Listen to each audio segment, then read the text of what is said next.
Praise the Lord, hallelujah. खुदा यसुम मसीह में आप सबकी सलामती हो। खुदावंद आपको बरकत दे। मेरे अजीजों, फी जमाना जो हालात चल रहे हैं और जो कुछ आज के दौर में इस जमीन पर हो रहा है, हम उन तमाम तर हालातों को जानते हैं। कई बातों पर हम अफसोस कर रहे हैं, कई बातों के ताल्लुक से हम हैरान हैं, परेशान हैं कि आखिर क्या वजह है कि इस जमीन पर इस तरह की वबाएं हैं, इस तरह की मुश्किलात हैं जिनमें ईमानदार भी घिरे हुए हैं और गुनाहगार भी घिरे हुए हैं। मेरे अजीजों, याद रखिए कि जब से बनीनो इंसान इस जमीन पर पैदा किया गया, तब से लेकर आज तक जब कभी इस जमीन पर वबा आई या इस जमीन पर काल पड़ा, उसके पीछे इंसान के किरदार की सबसे बड़ी वजह रही है, इंसान के गुनाहों की सबसे बड़ी वजह रही है। लेकिन इंसान अपनी जिंदगी पर गौर करने की बजाय हमेशा उन तमाम तर बातों पर गौर करता रहता है कि ये बातें इस जमीन पर क्यों हो रही हैं। मेरे अजीजों, आज के कलाम का उन्वान होगा कि क्या हम खुदा के कलाम पर ईमान रखते हैं। अपनी रहनुमाई के लिए खुदा के कलाम में से एक हवाला देखेंगे। पैदाइश की किताब में से हम यह हवाला देखेंगे, उसका 6वां बाब और उसकी 5वीं आयत पर हम गौर करेंगे। यहां पर यूं मरकूम है, खुदावंद ने देखा कि जमीन पर इंसान की बदी बहुत बढ़ गई है और उसके दिल के तसव्वुर और ख्यालात सदा बुरे ही होते हैं। तब खुदावंद जमीन पर इंसान को पैदा करने से मलूल हुआ और दिल में गम किया, और खुदावंद ने कहा, मैं इंसान को जिसे मैंने पैदा किया है रूहे जमीन पर से मिटा डालूंगा। इंसान से लेकर हैवान, रेंगने वाले जानदार और हवा के परिंदों तक, क्योंकि मैं उनको बनाने से मलूल हुआ। मगर नूह खुदावंद की नजर में मकबूल हुआ। Praise the Lord, hallelujah. मेरे अजीजों, नूह खुदावंद की नजर में मकबूल हुआ। यहां पर लिखा है कि जब खुदा ने इंसान को पैदा किया, खुदा ने इंसान को अपने हाथों से बनाया और हर तरह की बरकत उसे दी और हर तरह की सहूलत इस जमीन पर उसके लिए रखी। तो मेरे अजीजों, इंसान ने वो काम किया जो खुदा की नजर में बुरा था। पहले अदन में गुस्ताखी की, नाफरमानी की, अदन से निकला। फिर इस जमीन पर इंसान ने अपनी इस जमीनी सफर का जो आगाज था वो किया। औलाद पैदा हुई, बच्चे पैदा हुए, कौमें बन गई और जमीन पर बेशुमार लोग आ गए। लेकिन मेरे अजीजों, इनके ख्यालात हमेशा बुरे ही रहे। मेरे अजीजों, हम जानते हैं कि मेरा और आपका खुदा देखता है। खुदा के कलाम में लिखा है कि खुदा की आंखें जमीन पर घूमती हैं और वो नेकों और बदों की निगरान है। वो नेकों और बदों का निगरान है। कौन नेकी कर रहा है, कौन बदी कर रहा है। उसने सारी जमीन को देखा, हर एक इंसान को करीब से देखा और देखता रहा कि काश मेरा ये बेटा, काश मेरी ये बेटी, काश ये मेरे लोग मेरी हम्द करें। लेकिन मेरे अजीजों, इनमें से किसी ने खुदा उनकी आवाज को ना सुना। खुदा की आंखें नूह को भी देख रही थी। खुदा हमेशा नूह पर गौर करता और शादमान होता। यहां पर इसीलिए तो लिखा हुआ है, मगर नूह खुदावंद की नजर में मकबूल था। आज मेरे अजीजों, क्या मैं और मेरा घराना खुदावंद की नजर में मकबूल है? मेरे अजीजों, याद रखिए, नूह के जमाना के लोग इतने बुरे थे कि खुदा ने कहा कि मैं हर एक चीज को फना कर दूंगा। क्या इंसान, क्या जानवर, क्या परिंदे, क्या आबी जानवर, हर एक चीज को खुदा ने कहा मैं फना कर दूंगा। खुदा रहीम था, खुदा मेहरबान था। खुदा ने लोगों को मौका दिया है। यहां पर इससे पहले कि खुदा जमीन को बर्बाद करता और उन तमाम तर जानदारों को मार डालता, खुदा ने सबसे पहले नूह को हुक्म दिया कि तू मुनादी कर। क्या कर जी? तू मुनादी कर, लोगों को बता दे अपने गुनाहों से तौबा करो, लोगों को बता दे अपने गुनाहों पर पशेमान हो, लोगों को बता दे कि अपने गुनाहों से तौबा करके अपने खाल के हकीकी की तरफ रजू करो और हमेशा उसी की इबादत करो, छोड़ दो इन बुराई के कामों को। और नूह ने मेरे अजीजों ऐसा ही किया। नूह फर्मा बरदार था। नूह ने मुनादी करना शुरू की। नूह को हुक्म मिला। कब हुक्म मिला? जब उसने सारी जमीन को चेक कर लिया। सारी जमीन को चेक कर लिया कि भाई इंसान जो इस जमीन पर बहुत फैल गए हैं, और आगे लिखा है कि इंसान की बदी बहुत बढ़ गई है। इंसान तो बहुत बढ़ ही गए हैं, लेकिन इसके साथ साथ इनकी बदी भी बहुत बढ़ गई है, और इनके दिल के तसव्वुर और ख्याल सदा बुरे होते हैं, हमेशा बुरे होते हैं। इनकी रातें नापाक हैं, इनके दिन नापाक हैं, इनकी सोचें नापाक हैं, इनके वजूद नापाक हैं, और ये नापाकी की हालत में मेरे हजूर में आते हैं, और ये लोग मुझको गैरत दिलाते हैं, और ये लोग इस बात के लिए पशेमान नहीं होते, इस बात के लिए कभी सोचते नहीं कि हमें तौबा की जरूरत है। ये लोग हमेशा मेरे हजूर निकम्मा चाल चलन लेकर चलते रहे हैं। मेरे अजीजों, क्या हमारी फहरिस्त भी ऐसे लोगों में तो शुमार नहीं होती जो लोग खुदावंद के हजूर बदी करते रहे और दलेरी से खुदावंद के साथ साथ चलने की भी कोशिश करते रहे? ये वो लोग थे जो खुदा की भीड़ में भी शामिल थे, लेकिन ये लोग बदियों के मानी थे। नए नए तरीकों से गुनाह को इन्होंने इजाद किया और अबलीस की पैरोकारी ना छोड़ी। और मेरे अजीजों, खुदावंद ने फैसला कर लिया। खुदावंद ने क्यों फैसला किया? खुदावंद ने मेरे अजीजों इसलिए फैसला किया, खुदावंद ने इंसान को बनाया था। खुदा के कलाम में लिखा है कि उसने इंसान को इसलिए बनाया ताकि वो उसकी हम्द करे। हम्द करने से मुराद सिर्फ हर वक्त आप सजदे में रहकर दुआ ही ना करते रहें। इसका मतलब एक ये भी है कि आप हमेशा रूहानी आलम में रहें, दुआया आलम में रहें, दुआया माहौल में रहें, एक दूसरे से खुदा के कलाम की बात करते रहें, खुदा के कलाम को सीखते रहें, और जो बातें आप सुनते हैं आप उनको अमल में लेकर आएं। आप अगर अपनी जिस्मानी जिंदगी के लिए कोई काम काज करते हैं, उसमें ईमानदारी बरतें, बेईमानी मत करें। आप अपनी जुबान का इस्तेमाल अच्छे तरीके से करें, आप अपनी आंखों का इस्तेमाल अच्छे तरीके से करें, आप अपने कानों का इस्तेमाल बल्कि आप अपने वजूद के एक एक हिस्से को खुदा के जलाल के लिए इस्तेमाल करें। इसका मतलब यह है कि खुदा ने इंसान को इसलिए पैदा किया ताकि वो उसकी हम्द करें। लेकिन यहां पर मामला फर्क हो गया मेरे अजीजों, यहां पर मामला तो उलट हो गए। खुदा ने इंसान को इसलिए बनाया था कि वो उसकी हम्द करे, लेकिन इंसान तो इस जमीन पर बदी ही करता चला जा रहा है। उन तमाम तर बातों के मुखालिफ हो चुका है इंसान, और खुदा ने फैसला किया कि मैं इस इंसान को इस जमीन पर से मिटा डालूंगा। लेकिन मेरे अजीजों, साथ ही साथ गुनाहगारों के इस हजूम के अंदर यह तादाद लाखों की हो सकती है, करोड़ों की हो सकती है, शायद अरबों की हो सकती है। यहां पर लोगों की तादाद मेंशन नहीं की गई, लेकिन बहुत लोग थे। जब बदी बहुत बढ़ गई थी तो लोग भी बहुत ज्यादा थे। इनके अंदर से एक शख्स ऐसा है जो खुदा की नजर में मकबूल है, और वो कौन है जी? नूह। नूह जो है वो खुदावंद की नजर में मकबूल ठहरा। Praise the Lord, hallelujah. आज मेरे अजीजों, जब खुदावंद की आंखें मुझे देखती हैं, आपको देखती हैं, तो क्या हम उसकी नजर में मकबूल हैं? क्या मेरे अजीजों हम उसकी नजर में रास्तबाज हैं? क्या मेरे अजीजों हमारा चाल चलन खुदावंद के हजूर में कबूल फरमाया जाता है? क्या हमारी हरकत ऐसी हैं कि जब खुदा हमें देखे तो वो खुश हो और शादमान हो, और हमारे वसीला से हमारे घराने को बख्श दे, इर्द गिर्द के लोगों को बख्श दे, जिनके लिए हम शफायत करते हैं उनको बख्श दे? मेरे अजीजों, नूह ने तौबा की मुनादी की। जब नूह को हुक्म मिला तो नूह ने तौबा की मुनादी की। नूह तौबा की मुनादी करता रहा, लोग उसका तमस्कर उड़ाते रहे। नूह लोगों को बताता रहा कि बदी के कामों से बाज आओ, अपने दिल के ख्यालात, रवैयों, सोचों को तब्दील करो, खुदावंद तुम्हें मुआफ करना चाहता है। लेकिन वो मुस्कुराते और हंसकर उसकी बातों को नजरअंदाज कर देते। जिस तरह आज हम दुनिया के सुपीरियर लोग हैं, आज के दौर में हम दुनिया के बेहतरीन अक्लमंद लोग हैं, दूसरों को मशवरा देने के लिए हमारे पास बहुत मवाद है, लेकिन अपनी बेहयाई दूर करने के लिए हमारे पास वक्त नहीं, अपनी बदनजरी को दूर करने के लिए हमारे पास वक्त नहीं, अपने निकम्मे चाल चलन को दुरुस्त करने के लिए हमारे पास वक्त नहीं।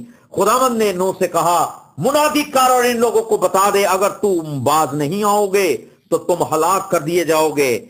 मेरे अजीजों, नूह मुनादी करने लगा और साथ ही साथ खुदावंद ने नूह को यह हुक्म दिया कि तू इस जमीन पर एक कश्ती बना।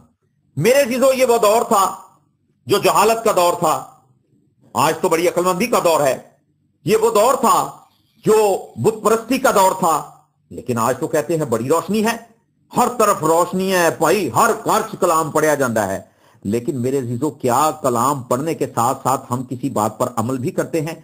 खुदा के खादम नूह की तरह गली गली मोहल्ले मोहल्ले में जाकर, घरों के अंदर जाकर मुनादी कर रहे हैं, तौबा करो क्योंकि आसमान की बादशाही नजदीक है। मेरे अजीजों, इसमें मैं भी शामिल हूं, इसमें खादमीन भी शामिल हैं। मत ये सोचिए कि खादमीन शायद इन बातों से बच जाएंगे। सबसे पहले जिनका गिरेबान पकड़ा जाएगा वो खुदा के खादम होंगे। मैं खुदा का खादम हूं। आज अगर मैं इस कलाम की मुनादी करता हूं, सबसे पहले मेरे सर के बाल पकड़े जाएंगे कि हाँ जी शफीक, पास्टर शफीक, तूने दुनिया को बताया, क्या तेरी अपनी जिंदगी भी गुनाहों से पाक रही या तू बदियों के रास्ते पर चलता रहा? मेरे जीजो, याद रखिए कि आप उन तमाम तर बातों को अपनी जिंदगी में अगर जगह नहीं देंगे तो याद रखिए बर्बादी और खात्मा मेरा और आपका इंतजार कर रहा है। अगर हम 13वीं आयत को तलावत करें तो यहां पर मेरे जीजो यूं मरकूम है, और खुदा ने नूह से कहा कि तमाम बशर का खात्मा मेरे सामने आ पहुंचा है, क्योंकि उन सब के सबब से जमीन जुल्म से भर गई है। सो देख, मैं जमीन समेत उनको हलाक करूंगा। मेरे जीजो, ये तमाम तर किरदार जो इंसान इस जमीन पर अदा कर रहे थे, खुदा एक एक बात को देख रहा था और वो सब्र करके ठहरा हुआ था, रहम करके ठहरा हुआ था। यहां पर जो पीछे हमने लफ्ज मलूल देखा है, इसका मतलब फर्क हो गया मेरे चीजों, इसका मतलब फर्क हो गया मेरे चीजों। याद रखिए, खुदा रहम दिल था, खुदा रास्तबाज था। मेरे चीजों, इंसान ये नहीं कह सकता था कि भाई हमें बताया नहीं गया कि भाई तुमने तौबा करनी है, और हमें तो किसी खादम ने नहीं आके बताया, किसी नबी ने नहीं आके बताया, हमारे किसी हमसाये ने नहीं बताया, हमारी किसी बहन ने नहीं बताया, हमारे किसी भाई ने नहीं बताया। यहां पर मेरे चीजों, आपको पता है कि कश्ती बनाने का हुक्म जब खुदावंद की तरफ से मिला तो ये एक मुश्किल काम था, क्योंकि यहां पर नजदीक कोई जंगल नहीं थे, ठीक है, और लकड़ी ढूंढनी थी, लकड़ी तलाश करनी थी। नूह के लिए 2 काम थे, एक काम वो मुनादी करे, दूसरा काम वो कश्ती बनाए। आज खादमीन के लिए भी बड़े बड़े चैलेंज हो सकते हैं और ईमानदार लोगों के लिए भी बड़े बड़े चैलेंज हो सकते हैं। खिदमत के साथ साथ उनको मेहनत की भी बहुत ज्यादा जरूरत करनी चाहिए, जिस तरह से नूह करता रहा, और इसके साथ साथ एक मुखालफत का भी शायद नूह को सामना करना पड़ता हो। नूह मुनादी करता रहा, साथ साथ कश्ती बनाता रहा, उसके घराने के लोग मेहनत करते रहे और लकड़ी ढूंढ कर लाते, लकड़ी तराशते और उनको बनाते रहे। मेरे चीजों, ये बहुत बड़ी कश्ती थी। इसकी जो लंबाई और चौड़ाई है वो भी मैं यहां पर मेंशन किए देता हूं। यहां पर लिखा है, ऐसा करना कि कश्ती की लंबाई 300 हाथ, उसकी चौड़ाई 50 हाथ और उसकी ऊंचाई 30 हाथ हो, ठीक है जी। और उसमें तू एक रोशनदान बनाना और फिर उसके हिस्से बनाना। खुदावंद ने पूरा नक्शा उसे बताया और नूह ने वही काम किया जिस तरह से खुदावंद ने उसे दिखाया था, उसी तरह से उसने अपनी ड्यूटी को सरंजाम दिया, ठीक है जी। प्रीचिंग भी करता रहा और मेहनत भी करता रहा। आज बहुत से खादम या बहन और भाई सिर्फ यही कहते हैं जी हम कलाम सुना लें, ठीक है, और मेहनत ना करें। लेकिन मेरे जीजों, कलाम सुनाने का मतलब यह है कि सबसे पहले आप अपने आप को अदालत के कटहरे में खड़ा कर रहे हैं, ठीक है। ये बात आप याद रखिए। अब जिस बात पर हम गौर कर रहे हैं वो है जी कि खुदा का कलाम। नूह ने खुदा के कलाम पर गौर किया, नूह ने खुदा के कलाम पर ईमान रखा, नूह ने खुदा के कलाम पर भरोसा रखा कि खुदा इस जमीन को बर्बाद करना चाहता है और मैं मुनादी शुरू करूं। नूह ने मुनादी शुरू कर दी, नूह ने कश्ती बनाना भी शुरू कर दी, और इसके साथ साथ नूह ने अपने घराने को तालीम देना भी शुरू कर दी और उनको बताया कि मेहनत करना शुरू करो, मेरे साथ काम करो, जो काम मैं कर रहा हूं वो काम खुदावंद की तरफ से मुझे सौंपा गया है। आज मेरे अजीजों, जो काम आपके सुपुर्द खुदावंद की तरफ से हुआ है उसमें आपकी कितनी ईमानदारी है, कितनी लगन है, कितनी तगोदो है, कितनी ईमानदारी है।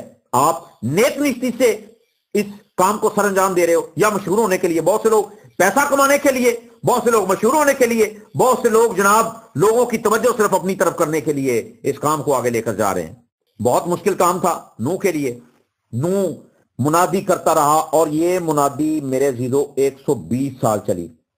یہ منادی 120 سال چلی۔ شاید ہماری پشتوں کے اندر کسی کی 120 سال عمر نہ ہوئی ہو، لیکن یہ منادی 120 سال چلتی رہی۔ ایسا نہیں ہے کہ خدا ہم نے فوری 40 دن اور 40 رات بارش کر کے انسان کو تہس نہس کر دیا اور ختم کر دیا، بالکل ایسا نہیں ہے۔ خدا ہم نے وارننگ دی، اور یہ وارننگ کتنے سال چلتی رہی؟ 120 سال۔ خدا کے کلام میں لکھا ہوا ہے مکاشفہ میں، دیکھ میں جلد آنے والا ہوں۔ میرے عزیزو، شاید ہم بھی یہی سوچتے ہوں گے کہ باپ دادا کے ایام سے سنتے آئے ہیں، باپ بھی مر گیا، دادا بھی مر گیا، تو جناب ابھی تک مسیح آیا تو نہیں ہے۔ اسی طرح 120 سال جب نوح نے منادی کی تو بہت سے لوگ ہنستے ہوں گے، کہہ رہے یار بندہ کنے سالہ منادی کرن ڈیا کہ یار توبہ کر لو، طوفان آ رہا ہے، وہ زمین سکی پئی ہے، ساری زمین خشک ہو گئی ہے، اور جناب کتے پانی لبدا نہیں، تے اے بندے نے رٹ لائی، اور توبہ کرو توبہ کرو، طوفان آنے والا ہے۔ لیکن کسی نے ان باتوں پر توجہ نہیں کی۔ میرے عزیزو، کسی نے ان باتوں پر توجہ نہیں کی۔ ہر جان اپنی دھن میں مسرور رہی، ہر ایک شخص اپنے کاموں میں مسرور رہا، بدیاں کرتے رہے، اور جناب بے حیائی کے کام کرتے رہے، اور ہر طرح کی ناپاک حرکتیں کرتے رہے، غیر معبودوں کے ساتھ اپنے تعلقات کو جوڑتے رہے۔ اور شاید میرے عزیزو کبھی کبھی نوح کے ذہن بھی یہ بات جنم لیتی ہو کہ یار اتنے سال ہو گئے، اتنے سال ہو گئے، نہ تو کشتی مکمل ہوئی ہے، نہ ہی لوگ توبہ کر رہے ہیں۔ نوح بھی شاید کبھی پریشان ہو جاتا ہو، لیکن وہ جب خدا کی اس بات کو یاد کرتا ہوگا میرے عزیزو، تو وہ پھر سے دلیر ہوتا ہوگا، کیونکہ خدا نے کلام کیا تھا۔ اس لیے نوح گھبرایا نہیں، نوح کسی طور سے بے دل نہیں ہوا۔ نوح کو بہت سخت ماحول کا سامنا کرنا پڑا، عورتوں کی باتوں کا الگ، اور جناب مردوں کی باتوں کا الگ، اپنوں کی باتوں کا الگ، پرایوں کی باتوں کا الگ۔ ہر طرح سے نوح جو ستایا گیا، بے دلی کی باتیں لوگ کرتے، بے حیائی کی باتیں لوگ کرتے، اور لوگ اس کو کہتے یار تیرا دماغ خراب، پاگل تو نہیں ہو گیا؟ تو کئی سالوں سے ہم دیکھ رہے ہیں کہ زمین سوکھی پڑی ہے اور تم نے رٹ لگائی ہوئے توبہ کرو توبہ کرو توبہ کرو۔ آج میرے عزیزو، آج کا دور جو ہے یہ اس دور سے کوئی بہت زیادہ فرق نہیں ہے، کوئی بہت زیادہ فرق نہیں ہے۔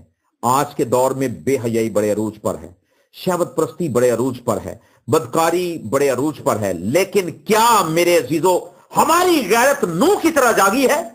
نوح کے تعلق سے لکھا ہوا ہے میرے عزیزو، نوح مرد خدا راست باز اپنے زمانہ میں بے عیب تھا، اور نوح خدا کے ساتھ ساتھ چلتا رہا۔ کیا آج ہم لائق طور سے خداوند کے ساتھ ساتھ چل رہے ہیں؟ ہماری زندگیوں میں بدی نے قبضہ تو نہیں کر رکھا؟ ہماری زندگی کے کیا سارے حصے خداوند کے پاس ہیں؟ کیا واقعہ ہی خدا ہمارے دل میں رہتا ہے؟ میرے عزیزو، بہت سے لوگوں نے نوح کی منادی پر یقین نہیں کیا، نوح کی منادی پر بھروسہ نہیں کیا، اور ان کو ایک بڑی مصیبت کا سامنا کرنا پڑا۔ میرے عزیزو، خدا بہت مہربان ہے، خدا بہت بڑا خدا ہے، خدا بہت عظیم ہے۔ خدا نوح کی طرح مجھ پر بھی آنکھیں لگائے ہوئے ہے، خدا نوح کی طرح آپ پر بھی آنکھیں لگائے ہوئے ہے۔ خدا نے نوح کے وسیلہ سے اس کے سارے گھرانے کو برکت دی۔ خدا آپ کے وسیلہ سے آپ کے سارے گھرانے کو برکت دینا چاہتا ہے۔ اس کے علاوہ ایک اور خاص پوائنٹ میں آپ کے سامنے رکھنا چاہتا ہوں۔ یہ پوائنٹ اس ہستی کا ہے جس کا نام الفا اومیگا، اول اور آخر، ابتدا اور انتہا، یعنی یسوع المسیح ناصری۔ اس شخصیت کی، اس ہستی کی جب پیدائش زمین پر ہوئی، یہ بچہ ایک عام بچے کی طرح پیدا ہوا۔ یہ ہستی مجسم ہو کر بشریت کو لے کر زمین پر آئی، بشریت کا جامہ پہنے ہوئے انسان بن کر خدا اس زمین پر مجسم ہوا۔ خدا زمین پر اترا، اور اترا کہاں پر؟ چرنی کے اندر۔ آپ کو پتا ہے کہ یسوع مسیح چرنی میں پیدا ہوئے، اور اس جگہ کو کوئی مطلب بہت بڑی وہ جگہ نہیں تھی۔ ہاں مطلب ایک چھوٹا سا سرایہ تھا، وہاں پر یسوع مسیح کی پیدائش ہوئی، وہاں پر جانور بھی تھے، وہاں پر عام لوگ رہتے تھے۔ میرے عزیزو یاد رکھیے جو لوگ خدا پر ایمان نہیں رکھتے، خدا کے کلام پر ایمان نہیں رکھتے، وہ ہمیشہ کی زندگی میں داخل نہیں ہو سکتے۔ غیر قوموں کا تو چال چلن ہے ہی نکما، لیکن اگر خدا کے اپنے لوگوں کا بھی چال چلن نکما ہو، خدا کے اپنے لوگ بھی خدا کی بات پر یقین نہ کرے، تو پھر میرے عزیزو کیا میں سمجھتا ہوں کہ خدا کی ذات میرے اور آپ کے تعلق سے سوچتی ہوگی۔ خدا نے یسوع مسیح پر انہوں نے ایمان نہیں رکھا اور مخالفت بڑھتی گئی، لوگ نجات دہندہ تسلیم نہیں کر رہے تھے۔ اور آپ کو پتہ ہے، میں اس پیغام کو اختتام کی طرف لے کر آؤں گا۔ آپ کو پتہ ہے کہ زمین پر جتنے لوگ یسوع مسیح کے ساتھ بھیڑ کی مانند چلتے رہے، بھیڑ کی شکل میں چلتے رہے، وہ سب کے سب نجات نہیں پائے۔ وجہ کیا تھی میرے عزیزو؟ وجہ یہ تھی انہوں نے خدا یسوع مسیح کو اپنا شخصی نجات دہندہ قبول نہیں کیا تھا، انہوں نے خدا کے کلام پر ایمان نہیں رکھا تھا، نہ یسوع مسیح کے مجسم ہونے پر ایمان رکھا، نہ اس کے پیدا ہونے پر ایمان رکھا، نہ اس کے مصلوب کیے جانے پر ایمان رکھا، نہ اس کے بے عیب لہو پر ایمان رکھا۔ میرے عزیزو، نوح کو حکم ملا کہ تو کشتی بنا۔ 120 سال وہ منادی کرتا رہا اور اس نے بتایا کہ دنیا کے لوگوں توبہ کر لو، خدا اس زمین پر طوفان لانے والا ہے، اور یہ طوفان 40 دن اور 40 رات کا ہوگا۔ اس میں آسمان پر سے بھی بارش ہوگی، زمین کے سوتے بھی پھوٹ نکلیں گے، اور ہر طرف پانی ہی پانی ہوگا، اور تم برباد کر دیے جاؤ گے، اور تم اس زمین پر سے فنا ہو جاؤ گے۔ جو کچھ تمہارا اس زمین پر مال و سباب ہے وہ سب کچھ ختم ہو جائے گا۔ لیکن لوگ ہنستے رہے، وہ منادی کرتا رہا، اور ایک وقت آیا میرے عزیزو جب کشتی مکمل ہو گئی، خدا کی آواز نوح تک پہنچی، نوح نے اپنی آواز دنیا تک پہنچائی۔ نوح منادی کرتا رہا، انسانوں نے اس کی آواز نہیں سنی، جانور کشتی میں آ گئے لیکن انسان کشتی میں نہیں آئے۔ انسان بھی نوح کی آواز سنتا رہا، لیکن کسی نے پشیمان ہو کر اپنے گناہوں سے توبہ نہیں کی، اپنی حالت پر غور نہیں کیا، اپنے آپ کو خدا کے حضور پیش نہیں کیا، بلکہ وہ ٹھٹھا بازی کرتے رہے۔ جس طرح آج ہم خدا کے کلام کو سن کر خدا کی ٹھٹھا بازی کرتے ہیں، کس طرح سے ایک کان سے سنتے ہیں اور دوسرے کان سے ہم خدا کی آواز کو باہر نکال دیتے ہیں۔ میرے عزیزو یاد رکھیے، آج کا دور اس دور سے فرق نہیں ہے۔ آج کے دور کے اندر میرے عزیزو وبا بڑی تیزی سے زمین کو برباد کر رہی ہے۔ اس وقت بھی پانی نے اس زمین کو برباد کر دیا، آج بھی یہ وائرس، یہ گناہ کی جو میں سمجھتا ہوں عدالت ہے، اس میں انسان تباہ و برباد ہو رہا ہے۔ آئیے اپنی بے وقوفیوں پر پشیمان ہوں، خدا کی آواز کو سنیں، خدا پر بھروسہ کریں۔ وہ مجھے اور آپ کو ہمیشہ کی زندگی دینا چاہتا ہے، وہ مجھے اور آپ کو معاف کرنا چاہتا ہے، وہ مجھے اور آپ کو برکت دینا چاہتا ہے، وہ مجھے اور آپ کو اپنے ساتھ بٹھانا چاہتا ہے۔ میرے عزیزو یاد رکھیے کہ اگر ہم اپنے گناہوں کا اقرار نہیں کریں گے تو جس طرح سے بہت سے لوگ آج کے دن سے پہلے زمین کو چھوڑ گئے ہیں، ہم بھی انہی کی فہرست میں شامل ہو سکتے ہیں۔ اس زمین کو چھوڑنے سے پہلے فیصلہ کر لیجئے کہ آپ نے کہاں پر جانا ہے، اس جگہ پر جہاں پر ہمیشہ کی آگ ہے، یا وہاں جہاں پر برے نے میرے اور آپ کے لیے جگہ بنا رکھی ہے، یعنی کہ وہ بادشاہی جو بنائے عالم سے پیشتر میرے اور آپ کے لیے تیار کی گئی۔ خدا مند آپ کو برکت دے۔ God bless you all.